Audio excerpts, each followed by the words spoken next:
Hi everyone, welcome back to my YouTube channel. This side Himani, community health officer. बहुत सारे बच्चे मेरे से बोल रहे थे दी आप सीड मैट्रिक्स काउंसलिंग के ऊपर वीडियो बनाओ। देखो, मैं इतना टाइम ले रही थी, मैं कोई झूठी वीडियो या फिर कोई झूठी अपडेट नहीं देना चाहती थी, बिकॉज बहुत सारे यूट्यूब चैनल ऐसे हैं जो आपको खाली गुमराह कर रहे हैं कि अब होगा। बट देखो, अभी हमारे ग्रुप में कुछ कंफर्मेशन मिली है तो जाके मैं ये वीडियो शूट कर रही हूँ। इसमें कितनी काउंसलिंग होगी, कब से काउंसलिंग होगी, कितने सीट्स वालों को मिल जाएगा, कितने रैंक वालों को मिलेगा, सबका आंसर मिलेगा। तो वीडियो को स्किप मत करना है, लास्ट तक देखना, ये आपके लिए बेनिफिशियल हो सकती है। सबसे पहला क्वेश्चन जो हर एक बच्चे का है इस टाइम पर कि दी काउंसलिंग कब होगी। तो देखो, जो काउंसलिंग आपकी होगी ना, वो मार्च लास्ट या फिर अप्रैल फर्स्ट में हो जाएगी। एंड हो सकता है हाई पॉसिबिलिटीज है कि आपको मई से ज्वाइनिंग मिल जाए, बिकॉज मार्च एक क्लोजिंग ईयर होता है। जैसे अभी मार्च चल रहा है ना, ये क्लोजिंग फाइनेंशियल ईयर है। इसमें सारा अगले पिछले साल का पूरा हिसाब किताब निपट जाता है। अप्रैल से नया सत्र शुरू होता है, तो आप लोगों की नए सत्र से काउंसलिंग होके मई तक आपको ज्वाइनिंग मिल सकती है। बिकॉज मेरी भी खुद की ज्वाइनिंग 8 मई की है। अब आपको ये पता करना है कि भाई कितनी रैंक वालों का। अब लोग बोलेंगे हमें तो रैंक नहीं मिली है। तो भाई जो आप लोग रिजल्ट देख रहे हो ना, जो उस आपके नाम के आगे जो नंबर 1 नंबर 2 आ रहा है, वो आपकी रैंक ही है। अगर आप देखोगे, जिसके 95 नंबर है, जो हाईएस्ट नंबर है, उसको नंबर 1 पे रखा है। फिर उसके बाद जिसके 95 या फिर 94 है, 93 है, उसको 2-3 नंबर पे रखा है। तो ये एक नंबर के अकॉर्डिंग आपको रैंक दे दी गई है। अगर आप ध्यान से देखेंगे तो वो एक तरीके से रैंक ही है। भले ही उसमें क्रमांक ऐसे करके लिखा है, बट आप उसको एज अ रैंक मान सकते हैं। अब देखो, अगर 130 सीटें हैं तो जिनकी रैंक 130 के अंदर आ रही, उनका तो फर्स्ट श्योर ही हो ही जाएगा। बट ये आंकड़ा 200 या फिर 150 रैंक वालों तक भी जा सकता है उस समय पर जब बच्चे अपनी सीट छोड़े। क्योंकि कई बच्चे ऐसे होते हैं जिन्होंने 90 से अबव स्कोर किया हुआ है, अब वो अप्रैल में नॉर्थ सेट देंगे, और उनका अगर नॉर्थ सेट में या फिर अभी ये जो रेलवे का एग्जाम हो रखा है उसमें उनका सिलेक्शन हो जाता है, तो भाई वो सीएचओ क्यों ही ज्वाइन करेंगे। तो वो सीएचओ को इसमें छोड़ देते हैं। फिर क्या होता है, सीटें खाली छूटती हैं और सेकेंड एंड थर्ड राउंड की काउंसलिंग होते रहती है। फिर उसमें उन बच्चों का नंबर आता है जिनकी उम्मीद भी नहीं होती है। बिकॉज हमारे टाइम पर भी क्या हुआ था, पहले सिर्फ उतने ही बच्चों का सिलेक्शन हुआ जितनी सीटें थी। माना 240 सीटें थी, तो जितनों की रैंक 240 के अंदर आई, उनका लगभग हो गया था। बाद में 900 1000 रैंक वाले भी मेन ब्लॉक में आकर बैठे हैं। अभी आप देखोगे तो उनको भी, इतनी पीछे रैंक वालों को भी अच्छी जगह सेंटर मिल गया है। तो मैं ये बताना आपको चाहती हूँ। और सबसे पहली बात यह है ना, अभी तक हमारे पास सीट मैट्रिक्स नहीं आई है। अब आप बोलोगे बद्दी सीट मैट्रिक्स क्या होता है। सीट मैट्रिक्स वो होता है, अगर 130 सीट है तो भाई इन 130 सीटों में से कौन सी सीट जनरल की है। मतलब जनरल की 30 सीटें हैं, 40 है। ईडब्ल्यूएस की कितनी है, 10 है, 15 है। एससी वालों की कितनी है, एसटी वालों की कितनी है, और ओबीसी वालों की कितनी है।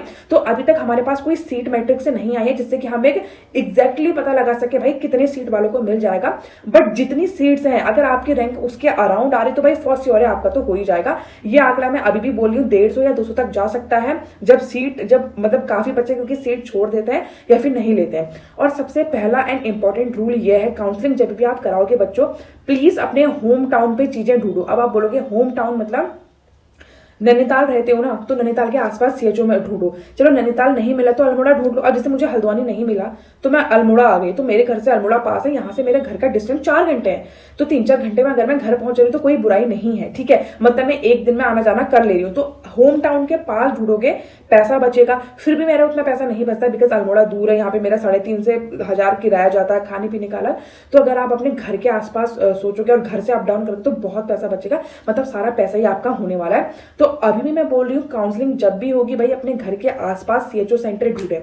चौथे नंबर का क्वेश्चन, क्या उत्तराखंड सीएचओ में कोई बॉन्ड है? ना भाई, यहाँ पर कोई बॉन्ड नहीं है। अगर आप सीएचओ 1 महीना ज्वाइन कर रहे हो, उसके बाद अगर आपकी कोई और जॉब निकल रही है, फिर आपका मन नहीं कर रहा तो छोड़ो और जाओ।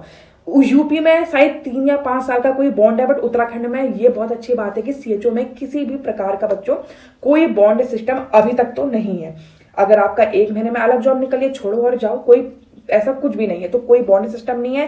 काउंसलिंग आपकी मार्च लास्ट अप्रैल फर्स्ट में हो जाने वाली है। और कितनी रैंक वालों का सिलेक्शन होगा मैंने आपको बता दिया है। और जो रैंक आपको रिजल्ट में दी है वो एक तरीके से आपकी रैंक ही है, ठीक है। अब सबसे बड़ी बात आपको यहाँ पर यह आती है कि भाई जो उत्तराखंड, आप लोगों ने उत्तराखंड में बीएससी नर्सिंग वाला फॉर्म भरा था, क्या उसका एग्जाम होगा?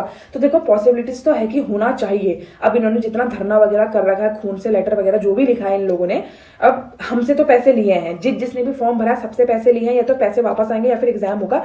और जहां तक मुझे लगता है भाई ये सारे फ्यूचर मतलब सबका सवाल है, हमारा भी सवाल है, उनका भी सवाल है। तो जहां तक मुझे पॉसिबिलिटीज लगती है एग्जाम तो होना चाहिए। देखो, बाकी आगे ये सारा गवर्नमेंट पे डिपेंड करता है वो क्या करती है। तो आप अपडेटेड रहिए। HNBU-MU की वेबसाइट पर बार बार चेक करिए कि भाई काउंसलिंग कब हो रही है। हो सकता है काउंसलिंग एक ही हो या फिर 2 हो, 3 हो। हमारे टाइम पर पहले बोला था एक काउंसलिंग होगी, मैंने मई में ज्वाइन भी कर लिया था 2024 के मई में। उसके बाद फिर दूसरी तीसरी काउंसलिंग 2025 तक खिंचते चली गई। तो बार बार अपडेटेड रहना बहुत जरूरी है। काउंसलिंग की कुछ और काउंसलिंग के साथ फीस नहीं जाती है, जो आपकी फॉर्म की फीस चलेगी वही जाती है। और बाकी आपको कुछ भी दिक्कत है, परेशानी है, प्लीज मुझे इस वीडियो के नीचे कमेंट में लिखो, बिकॉज मैं आपके कमेंट्स पढ़ के वीडियो बना रही हूँ। हो सकता है इस वीडियो में भी कुछ बताना छूट गया हो, तो आप मुझे प्लीज कमेंट में बताएं ताकि मैं आप सबका अच्छे से आंसर कर सकूं।